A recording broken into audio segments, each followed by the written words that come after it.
Last week, Canada's Swoop Airlines announced an order for 6 Boeing 737 MAX 8s.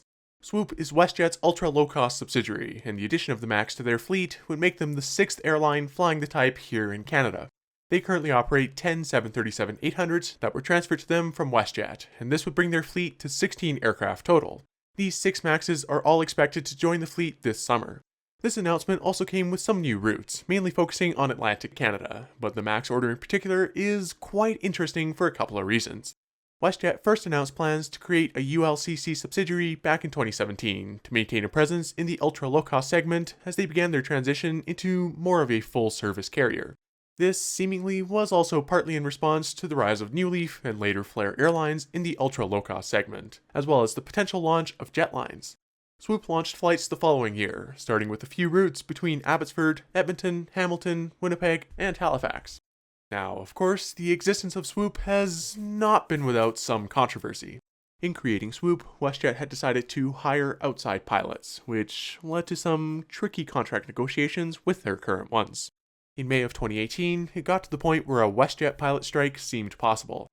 That strike was averted in the end, and it was determined that WestJet could no longer outsource their pilots' work to Swoop, and going forward, WestJet pilots will fly those planes.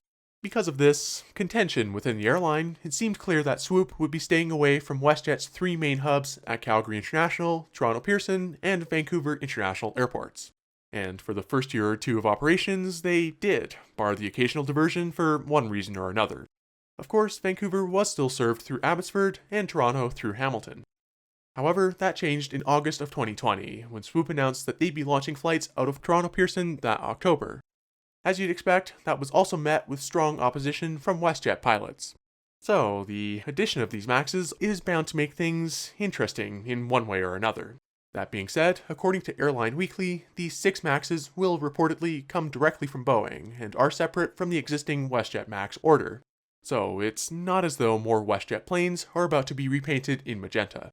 Given this pretty aggressive timeline, I think it's also fair to say that these MAXs could be whitetail planes that are already built, much like Flairs.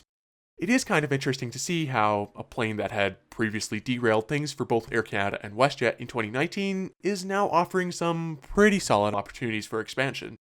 Although these 6 airplanes are, again, separate from the existing WestJet MAX orders, I get the distinct impression that some won't be terribly happy if Swoop MAXs start competing against WestJet's own MAXs. And let's face it, the MAXs are pretty much WestJet's flagship narrowbody. Their current 14 MAXs are all busy flying across their network, and they have quite the array of transatlantic routes planned for this summer.